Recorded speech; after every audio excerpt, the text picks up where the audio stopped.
Mark confided in me about his suspicions. I saw them together once, about 6 months ago, Lillian and this Brad guy, at a restaurant outside of town.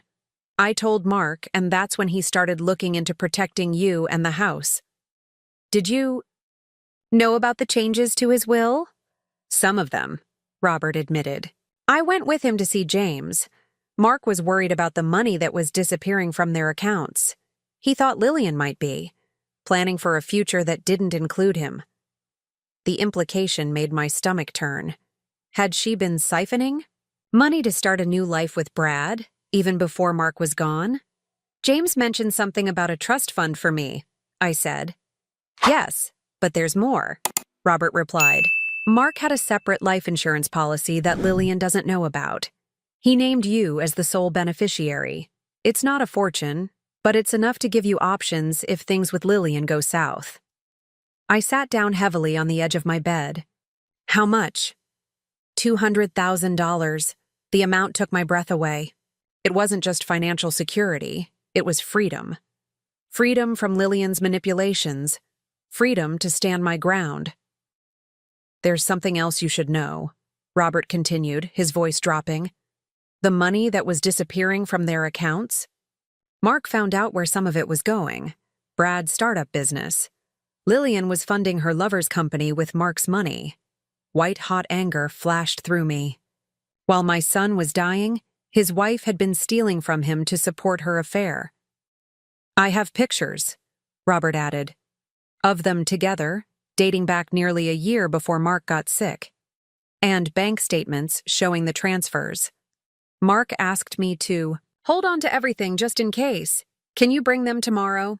James is coming to the house at 6 to confront Lillian about the will. I'll be there, Robert promised. And Bonnie? Mark would be proud of you for standing up for yourself. After hanging up, I sat quietly, processing everything I'd learned. Lillian hadn't just betrayed Mark emotionally. She'd stolen from him, lied to him, and now was attempting to steal his final gift to me, the security of a home. I needed to be smart about this. Lillian was calculating, manipulative. If she suspected I knew anything, she might try to get ahead of the situation. So I decided to play a role, the one she expected of me. The grieving, passive mother-in-law, too broken by loss to put up a fight. When Lillian and Brad returned that afternoon, arms laden with shopping bags, I greeted them with a subdued smile. Find what you were looking for? I asked mildly. Lillian seemed surprised by my interest. Just some new throw pillows and a rug for now. We're thinking of repainting next week. I nodded, as if the idea of them redecorating Mark's carefully designed spaces didn't make my heart ache. I've been thinking about what you said, I offered, keeping my voice deliberately fragile. About me finding my own place. Lillian sat down, her bags, a triumphant gleam in her eyes. Oh? Have you started looking? Not yet, I said. It's a big decision. I was hoping we could discuss the details over dinner tomorrow night. Maybe I could cook for us. Like a farewell dinner of sorts. She exchanged a quick glance with Brad. That's not necessary, Bonnie. Please, I insisted, letting my voice waver, just enough. It would mean a lot to me. One last family meal before everything changes. Lillian hesitated, then shrugged. Fine. What time? 6 o'clock? Nothing fancy, just Mark's favorite pot roast recipe. At the mention of Mark, a flicker of discomfort crossed her face. Good. Let her feel a moment's guilt. 6 is fine, she agreed. Already turning away, discussion closed. I retreated to my room, heart pounding with a strange mixture of anxiety and anticipation. For the rest of the day, I moved around the house like a ghost, speaking little, watching much. I noticed how Lillian and Brad had already begun subtly rearranging furniture, removing Mark's photographs, replacing them with generic art from the shopping bags. That evening, I sat in my room, making notes of everything I'd observed. The missing photos, the discarded mementos, the casual disregard for Mark's memory. I wasn't just fighting for my home anymore. I was fighting to preserve what remained of my son's legacy. The next morning, I rose early and drove to the grocery store, purchasing ingredients for Mark's favorite meal. As I cooked throughout the day, I kept up my appearance of quiet resignation. When Lillian asked if I needed help, I declined with a sad smile. "This is something I need to do," I told her. One last time. By late afternoon, the house was filled with the rich aroma of pot roast, potatoes, and Mark's favorite apple pie baking in the oven. I set the dining table with care, using the good china Mark had inherited from his grandmother. At 5:30, I retreated to my room to change. I chose a simple blue dress, Mark's favorite color, and the pearl earrings he'd given me for my 60th birthday. As I fastened them, I looked at myself in the mirror. The woman staring back wasn't the broken, defeated person who had been sleepwalking through grief for the past month. She was stronger, more determined. At 5:45, I heard a car pull into the driveway, then another. Through my window, I watched James and Robert approach the front door, documents in hand. It was time. Lillian thought she was attending a farewell dinner. Instead, she was about to discover just whose house she was really living in. The doorbell rang at exactly 6 o'clock. I took a deep breath, smoothed my dress, and descended the stairs with a calm I didn't entirely feel. Lillian emerged from the kitchen, wiping her hands on a dish towel. "Are you expecting someone?" she asked, frowning. "Just a few guests for dinner," I replied, my voice steady. "I hope you don't mind." Before she could respond, I opened the front door. James stood there in a crisp suit, his leather briefcase at his side. Robert was just behind him, holding a thick manila envelope. "Mrs. Hollister," James said formally, loud enough for Lillian to hear. "Thank you for inviting us." Lillian approached, her posture stiffening when she recognized James. "What is this about, Bonnie?" "Dinner," I said simply. "And a long overdue conversation." I ushered the men inside, directing them to the dining room where the table was set for 5. The pot roast sat steaming in the center, surrounded by Mark's favorite sides: roasted carrots, mashed potatoes, and freshly baked rolls. Brad appeared from upstairs, pausing at the bottom step when he saw our visitors. "What's going on?" "Apparently we're having company for dinner," Lillian said, her voice tight with suspicion. James extended his hand to Brad. "James Wilson, attorney at law, and you must be the infamous Brad." Brad's eyes widened slightly as he shook James's hand. He glanced at Lillian, who had gone pale. "Why don't we all sit down?" I suggested, gesturing to the dining room. "The food will get cold." Reluctantly, Lillian and Brad followed us to the table. I took my usual seat at one end, Mark's spot at. The head of the table remained conspicuously empty, as it had since his death. James sat to my right, Robert to my left, while Lillian and Brad took the seats furthest from me. "What kind of conversation requires a lawyer, Bonnie?" Lillian asked, her voice brittle as I began serving the food. I placed a slice of pot roast on her plate. "The kind that involves my son's final wishes." James opened his briefcase and removed a folder. "Mrs. Ellis," he addressed Lillian formally, "I'm here as the executor of Mark Hollister's estate. There are some matters that require immediate attention." Lillian set down her fork. "Mark's will was settled weeks ago. Everything went to me, as his wife." "That's not entirely accurate," James replied, sliding a document across the table. "This is Mark's final will, executed 3 weeks before his death. As you can see, it's quite different from the one you referenced, which, I should note, you failed to properly file with the probate court." Lillian stared at the document, her face draining of color. Brad leaned over to read it, his expression darkening. "This can't be legal," Lillian snapped, pushing the paper away. "Mark wasn't thinking clearly at the end. He was on medication, in pain. He was perfectly lucid." Robert interjected. I was there when he signed it, as was Dr. Matthews, who certified his mental competence.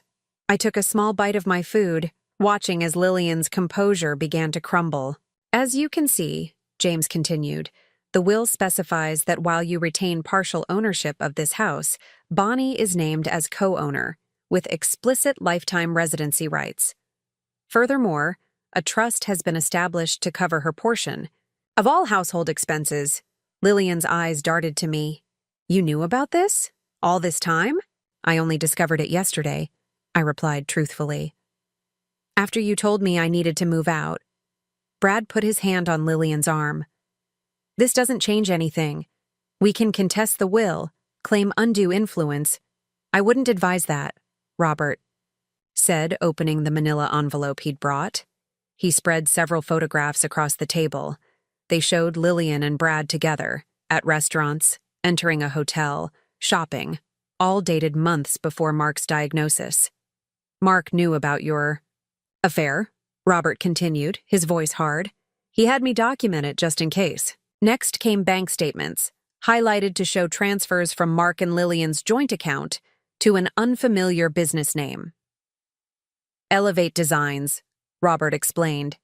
Brad's startup company, funded with nearly $50,000 of Mark's money. While he was dying, Brad pushed back from the table. This is harassment. We don't have to listen to this. Actually, you do, James replied calmly. Because there's the matter of the life insurance policy. He produced another document. This policy, naming Bonnie as the sole beneficiary, appears to have been cashed by someone else. The insurance company has launched an investigation into potential fraud. Lillian's face twisted with rage. You're making this up. Mark would never cut me out like this.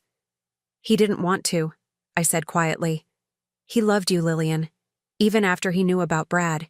He just wanted to make sure I was taken care of. And what? Now you're going to throw us out? Lillian laughed bitterly. You can't do that. I'm still half owner of this house. Yes, James agreed. Which is why we're proposing a solution. He slid another document across the table. This is an offer to buy out your portion of the house, Lillian. Fair market value, paid in full. You and Brad can take the money and start fresh somewhere else. Lillian stared at the paper, clearly calculating. And if I refuse? Then we proceed with legal action regarding the fraudulently obtained life insurance money, James replied, and the misappropriated funds from the joint account. Those are criminal matters, not just civil ones.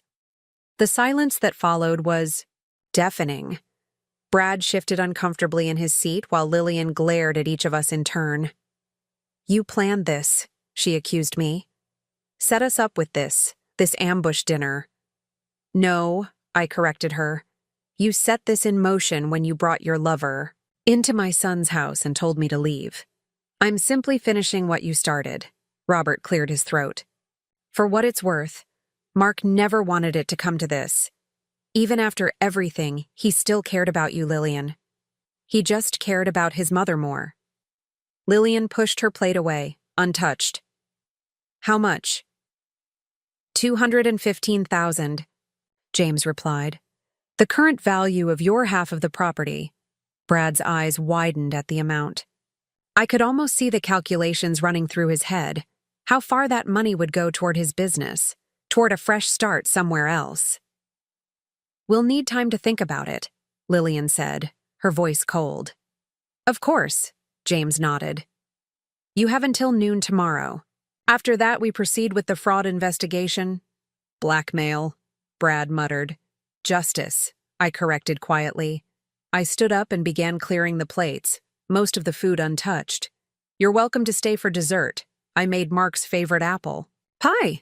Lillian pushed back from the table, chair legs scraping against the hardwood floor. This isn't over, Bonnie. I met her gaze steadily. Yes, Lillian, it is. As she stormed upstairs, Brad trailing behind her, I felt no triumph, no vindication, only a profound sense of peace. This house, Mark's final gift to me, would remain. A home, not a battlefield. James squeezed my shoulder gently. You did well, Bonnie. Mark would be proud. Later, after James and Robert had gone, I sat alone in the sunroom Mark had built for me, watching the stars emerge one by one in the darkening sky. Upstairs, I could hear Lillian and Brad arguing in hushed, urgent tones. I knew they would take the money. The alternative, public exposure, potential criminal charges, was too risky, especially for someone like Lillian who valued appearances above all else. Tomorrow, they would leave. And I would begin the slow, gentle process of reclaiming my son's house, not erasing him, as they had tried to do, but honoring him in every corner, every detail, every memory these walls contained. The next morning, I woke to the sound of suitcases being dragged across hardwood floors. I lay still for a moment, listening to the hurried footsteps, the muffled voices, the car doors slamming. When the house finally fell silent, I rose and went to the window. Lillian's sleek silver sedan was gone from the driveway. They had taken the offer. I made my way downstairs slowly, almost cautiously, as if entering a new place. In many ways, it was. For the first time since Mark's death, the house felt like it could be a home again. My home. On the dining room table lay an envelope. Inside was the signed buyout agreement and a terse note in Lillian's handwriting. Keys are on the hook. I've taken only what's mine. Don't contact me again. No goodbye. No acknowledgement of the pain she'd caused. No regret for trying to push me out of my son's house. But I hadn't expected any. Lillian had shown her true character long ago, when she betrayed Mark during his final months. I called James to let him know they'd accepted the offer, then wandered through the rooms, taking inventory of what remained, and what was gone. Lillian had taken most of the newer furniture, electronics, and kitchen appliances. The spaces felt emptier, but strangely more peaceful. In Mark's old office, a room Lillian had quickly converted to a home gym after his death, the exercise equipment was gone. The bare walls still held the faint outlines where Mark's architectural drawings and family photos had once hung. I stood in the center of that empty room, remembering how Mark would spend hours here, sketching house plans, making phone calls, sometimes just sitting quietly with a cup of coffee, planning his next project. This room, more than any other, held his essence. I'll bring it back, I whispered to the empty space. All of it. Over the next few weeks, I began the process of reclaiming the house, room by room. I retrieved Mark's things from storage, boxes Lillian had quickly packed away after the funeral. His books returned to the shelves, his favorite recliner to the corner of the living room, his collection of handcrafted wooden bowls to the mantel. Robert became a regular visitor, helping me with repairs and bringing items from Mark's workshop at the construction company. Tools Mark had loved, projects he had started but never finished. He was making this for you, Robert said one afternoon, carefully placing a partially completed jewelry box on the kitchen table. For your birthday. He worked on it whenever he had strength, right up until the end. I ran my fingers over the smooth cherry wood, feeling the careful dovetail joints, the lid that still needed its final sanding and finish. Mark's last gift to me, interrupted by death. Could you help me finish it? I asked Robert. He nodded, eyes bright with unshed tears. I'd be honored. Together, we completed the jewelry box and many other projects. Robert taught me basic woodworking skills, and I found unexpected solace in continuing what Mark had started. There was something healing about working with my hands, about creating beauty from raw materials, just as Mark had done.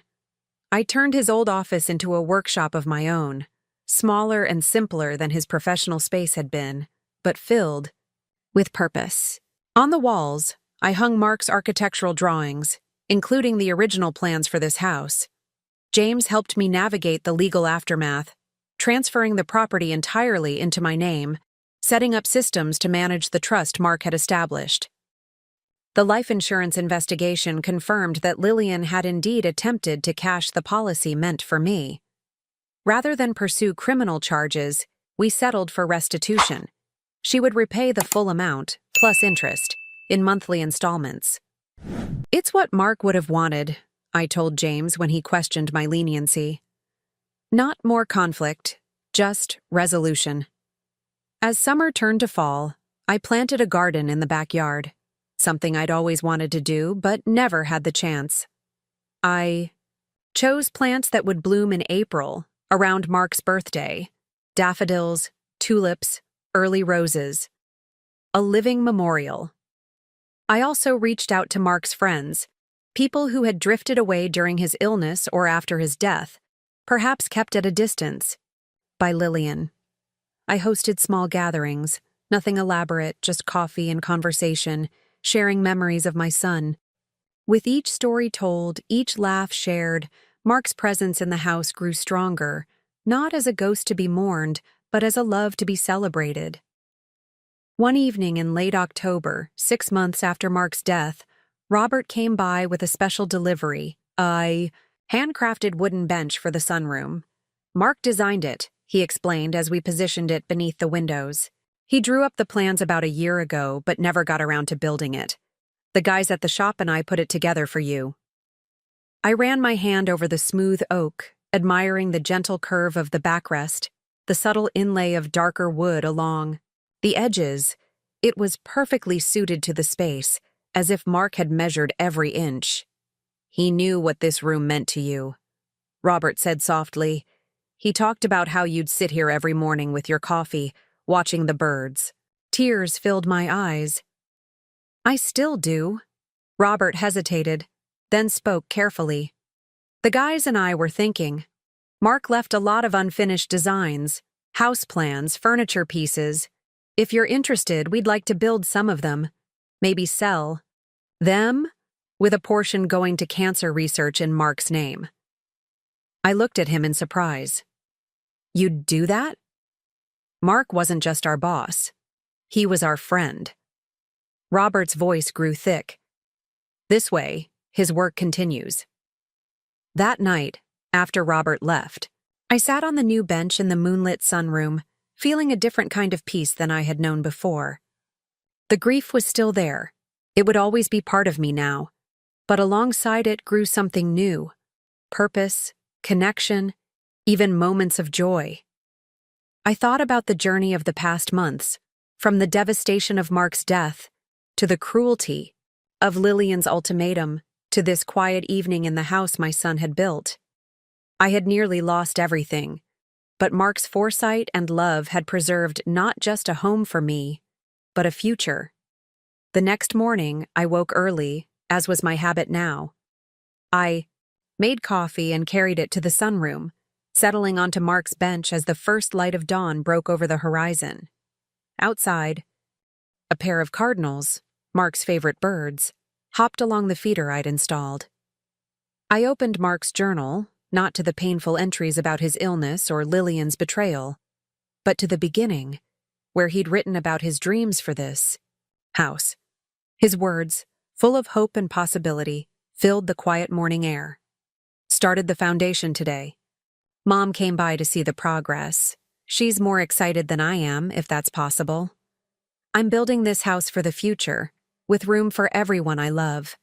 A place where memories will be made for generations. Mark's dream for the house had been altered, but not destroyed. Though he was gone, though the family he'd imagined had fractured, his house still stood, solid, welcoming, full of light.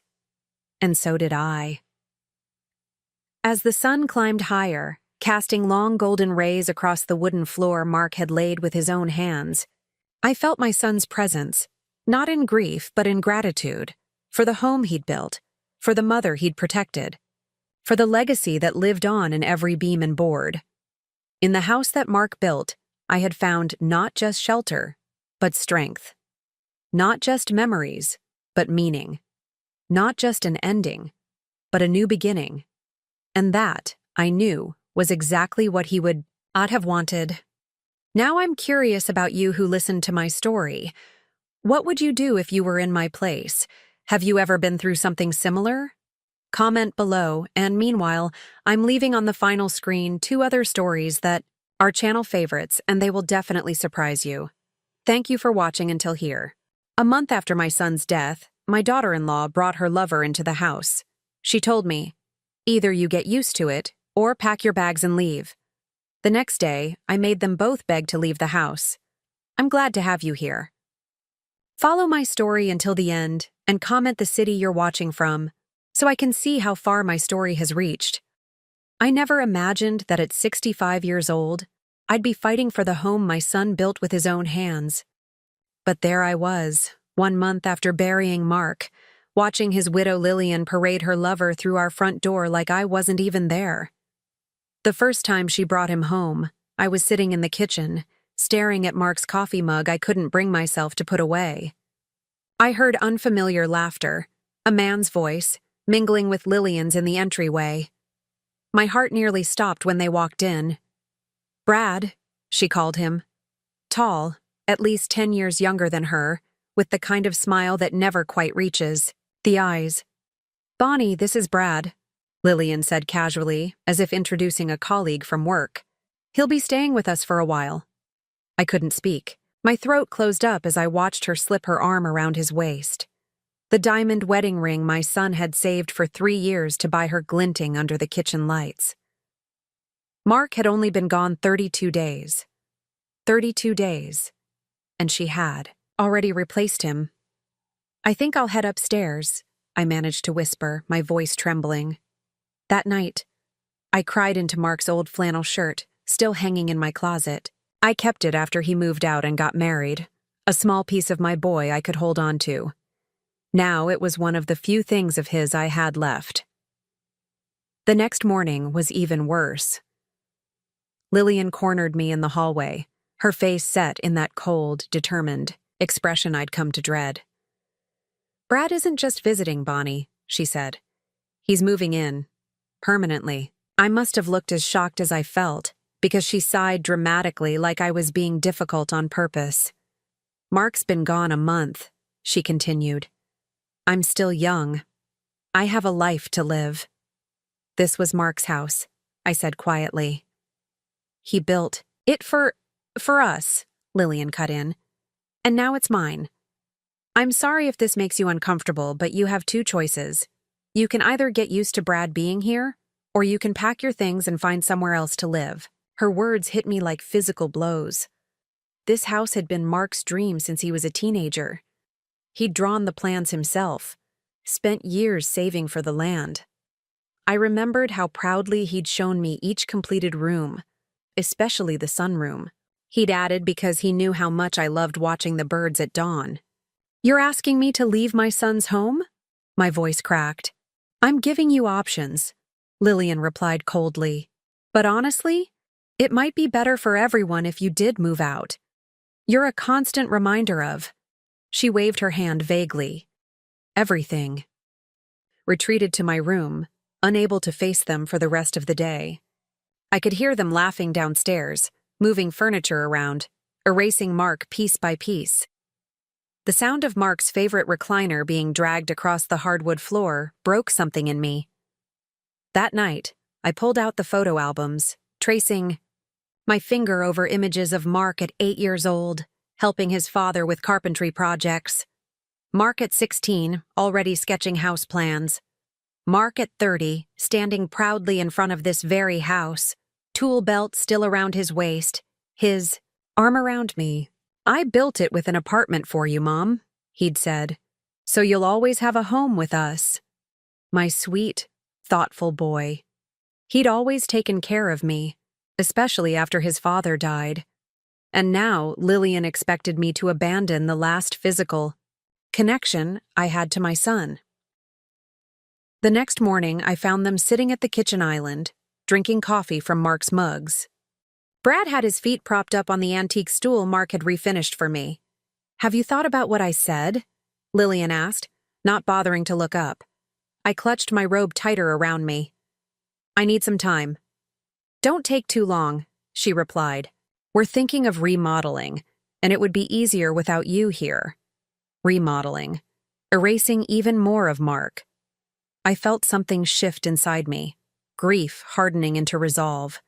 I nodded silently and went back upstairs, where I sat on the edge of my bed, staring at the wall Mark and I had painted together when I first moved in.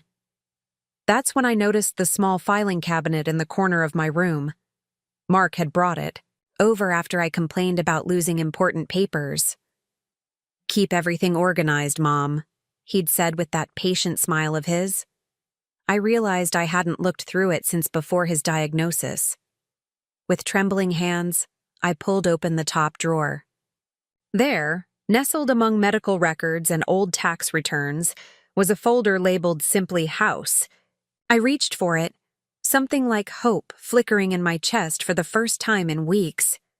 What I found inside would change everything. By tomorrow, it would be Lillian and Brad who would be begging to leave. My hands trembled as I opened the folder, labeled House. Inside were documents I'd never seen before, property deeds, mortgage papers, and insurance policies, all neatly organized in Mark's meticulous way. I spread them across my bed, heart pounding as I began to read. The first document stopped me cold. The deed to the house listed two names as owners, Mark Hollister and Bonnie Hollister. My name, not Lillian's, was on the property title. I sat back, stunned. Mark had made me co-owner of the house.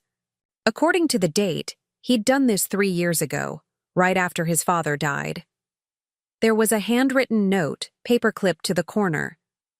"Mom, just making sure you're always taken care of. Love, Mark." Tears blurred my vision. Even then, he'd been thinking ahead, making sure I would always have a home. I wiped my eyes and continued sorting through the papers. The next document made my breath catch. It was a letter from Mark's doctor, dated 2 months before his death. Second opinion. Confirms original diagnosis. Recommend discussing end-of-life care options and finalizing all personal affairs. Attached to it was a receipt from Wilson and Parkman law offices, dated just 3 weeks before Mark died. Had he changed his will? Made new arrangements? I'd been so consumed by grief, so focused on caring for him in his final days, that I hadn't asked about any legal matters. Lillian had handled everything after the funeral, telling me only what she thought I needed to know. As I dug deeper into the drawer, I found a small leather-bound journal I'd never seen before. Inside, Mark's handwriting filled the pages. It was a record of his thoughts after his diagnosis, and as I began reading, my heart shattered all over again. "Mom seems to be taking it harder than Lillian," one entry read. "I worry about what will happen to her when I'm gone. Lillian's been distant lately, always on her phone, always making excuses to leave the house. I hate to think it, but something doesn't feel right." I flipped forward several pages, my hands shaking. Saw a text on Lillian's phone today. From someone, named Brad. "Miss you too. Soon we won't have to hide." I feel sick. I always thought we had time to work through our problems, but now, my grief transformed into a simmering anger. While my son was dying, Lillian had been carrying on an affair. And now she had the audacity to move her lover into Mark's house, our house, and threaten to throw me out. The next entry was dated, just days before Mark became too weak to get out of bed.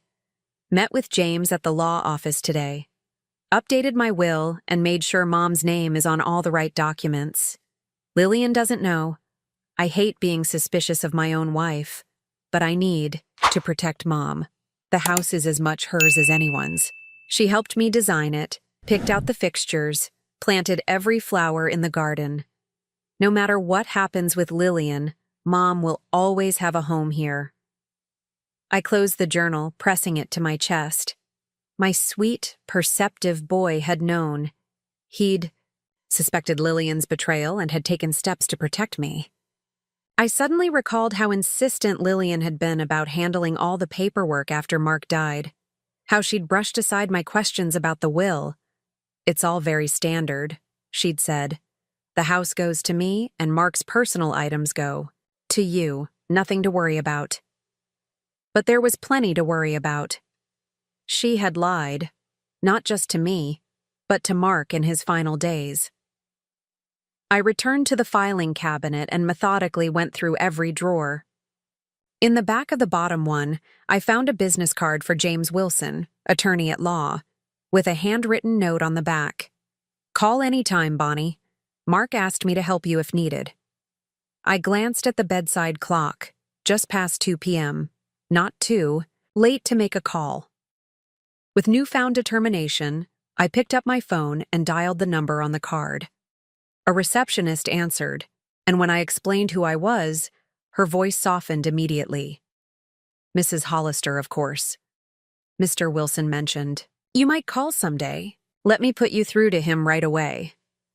After a brief hold, a deep, kind voice came on the line. "Mrs. Hollister? James Wilson here. I've been wondering when I'd hear from you."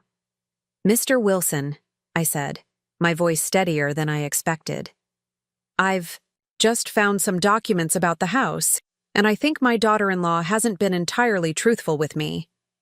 There was a pause before he replied. "I was afraid of that. Mark was concerned about the same thing. Would you be able to come to my office tomorrow morning? There's quite a bit we need to discuss." "Yes," I said, glancing toward my bedroom door, beyond which I could hear Lillian and Brad laughing in the living room. "First thing tomorrow." After hanging up, I carefully returned everything to the filing cabinet, except for the deed and Mark's journal, which I tucked securely in my purse. For the first time since Mark's death, I felt something other than crushing grief. I felt purpose. That evening, I joined Lillian and Brad for dinner, something I hadn't done since he arrived. They seemed surprised to see me, exchanging glances as I quietly took a seat at the table. "I've been thinking about what you said," I told Lillian, keeping my voice even. "About me moving out." She set down her fork, looking pleased. "I think it's for the best, Bonnie. You could find a nice little apartment, start fresh." "I'll need some time to get my affairs in order," I said carefully. "Maybe a few days?" "Of course," she replied, failing to hide her relief. "Take whatever time you need. We're not monsters." Brad nodded in agreement, reaching for Lillian's hand across the table.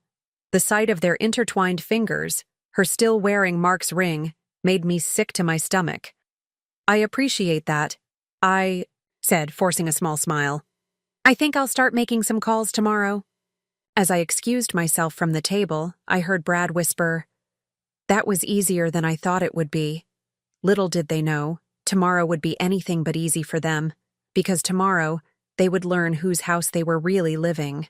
Indeed, the next morning, I woke before dawn. I dressed carefully in the navy blue suit I'd worn to Mark's funeral, the only formal outfit I owned. Something about putting it on again felt right, like armor. I slipped out of the house while Lillian and Brad were still asleep. The morning air was crisp as I backed my old Toyota out of the driveway, the folder of documents secure on the passenger seat beside me. James Wilson's office was in a modest brick building downtown. I arrived 15 minutes early, but he was already there, greeting me with a warm handshake that reminded me so much of Mark that my heart ached. "Mrs. Hollister, thank you for coming," he said, ushering me into a comfortable office with walls lined with law books. "Mark spoke of you often." "Please call me Bonnie," I said, settling into the chair across from his desk. "How did you know my son?" James smiled, his eyes crinkling at the corners. "We were college roommates, stayed friends ever since. I was at your house for the 4th of July barbecue last year, though we weren't properly introduced. Mark was busy, showing off his new grill." The memory brought a faint smile to my lips. Mark had been so proud of that grill, cooking for everyone despite the sweltering heat. Lillian had barely made an appearance, claiming a headache. "I didn't realize you were so close," I said. James's expression grew serious. Close enough that, when Mark received his diagnosis, I was one of the first people he called. He was worried about you, Bonnie. About what would happen after he was gone. I placed my folder on his desk. I found these yesterday. My name is on the deed to the house. Yes? James nodded. Mark put your name on the property 3 years ago. He wanted to ensure you always had a home, no matter what. Did Lillian know about this? James hesitated. No. Mark specifically requested that information be kept between us. He had concerns. About Brad, I said quietly. James's eyebrows rose. You know about him? He's living in our house now, I replied, unable to keep the bitterness from my voice. Lillian moved him in a month after Mark died. Yesterday, she told me I needed to move out. James's face darkened with anger. She has no right to do that. The house is as much yours as it is hers. More so, actually. What do you mean? He opened a drawer and pulled out a thick folder with my son's name on it. Mark came to see me 3 weeks before he passed. He'd discovered some things about Lillian that deeply troubled him. Text messages, unexplained absences. He suspected she was having an affair. My throat tightened. She was, with Brad. James nodded grimly. Mark wanted to confront her, but his health was declining rapidly. He was more concerned with protecting you than dealing with his marriage. So we made some changes to his will and estate planning. He pulled out a document and slid it across the desk. This is Mark's final will. Lillian was required by law to file it with the probate court after his death, but according to county records, she never did. I felt a chill run through me. What does that mean? It means she's been operating as if the previous will, which left everything to her, is still valid, but it's not. James tapped the document in front of me. Under this will, you are granted lifetime residency rights to the house, regardless of who owns it. And there's more. He pulled out another document. Mark established a trust in your name. It contains enough money to cover property taxes, utilities, and maintenance on the house for at least 20 years. Lillian has no access to these funds. I stared at the papers, overwhelmed. My son had thought of everything. He'd created a safety net to catch me when he was no longer there. Why didn't you contact me after the funeral? I asked. James sighed. I tried. I called several times, but Lillian always answered. She said you were too distraught to discuss legal matters and that she would handle everything. After the third call, she told me not to contact the house again. Anger flared inside me. She had no right. No, she didn't, James agreed. But now you're here, and we can set things right. He leaned forward, his expression determined. Lillian can't evict you, Bonnie. In fact, if anyone has the legal authority to ask someone to leave, it's you. The weight of his words slowly sank in. You mean I could ask Lillian to leave? Legally, yes. The house is half yours, and with Mark's will specifying your right to reside there, you have a stronger claim than she does, especially given that she's violated the terms of the will by not filing it properly. I sat back, stunned by this unexpected power.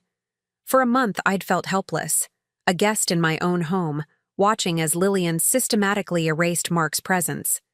Now, the tables had turned. What should I do? I asked. James smiled gently. That's entirely up to you, Bonnie. But if you'd like my help confronting Lillian about the will and your rights to the house, I'm available. Sometimes these conversations go more smoothly with legal representation present. I thought about Lillian's cold ultimatum, about Brad's feet on Mark's furniture, about them planning to remodel, to erase my son's handiwork. When could we do this? I asked, newfound determination strengthening my voice. How about tomorrow evening? I could come to the house around 6. That gives me time to prepare the necessary paperwork.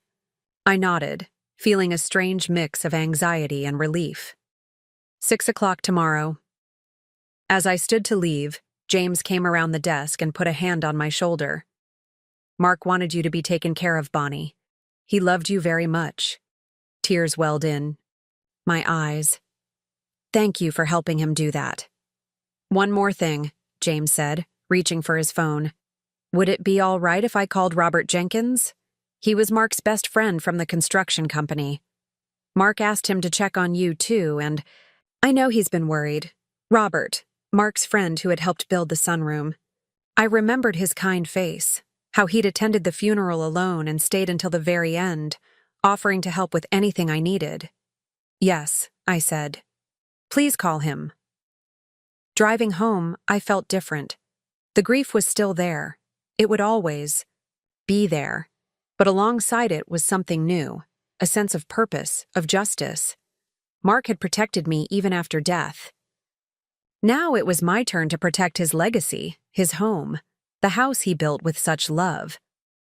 For the first time since losing my son, I felt the faintest flicker of peace. Tomorrow at 6, Lillian would finally learn who really owned Mark's house. When I returned home from James's office, the house was quiet. A note on the kitchen counter informed me that Lillian and Brad had gone shopping for a few things to update the living room. My living room. Mark's living room. I climbed the stairs to my bedroom, carefully locking the door behind me. With trembling hands, I opened Mark's journal again, searching for any additional details that might help me understand what I was up against. The more I read, the clearer the picture became. Mark had suspected Lillian's affair for months before his diagnosis. He'd noticed small changes, her sudden password protection on her phone, unexplained absences, the way she'd step outside to take certain calls. But he'd been willing to work on their marriage, to fight for it, until the diagnosis changed everything. Terminal, he'd written. 6 months at most. Everything looks different now. What matters? What doesn't? I can't waste what time I have left fighting about Lillian's betrayal. I just need to make sure Mom is taken care of. Tears blurred my vision. My brave, selfless boy, facing death and still thinking of others. I continued reading, discovering that Mark had been keeping meticulous records of household finances. In the final pages of the journal, he'd noted something troubling. Large withdrawals from their joint savings account that Lillian couldn't explain. 5,000 here, 3,000 there. Significant amounts disappearing in the months before his death. I set the journal aside and pulled out my phone, dialing the number James had given me for Robert Jenkins. He answered on the second ring. Mrs. Hollister? James said you might call. How are you holding up? His voice was warm, concerned, a stark contrast to the cold indifference I'd been living with for weeks. Call me Bonnie, please, I said, and I'm managing. There's been a situation with Lillian. I explained about Brad moving in, about the ultimatum, about my discoveries. Robert's silence on the other end grew heavier with each detail. I'm not surprised, he finally said.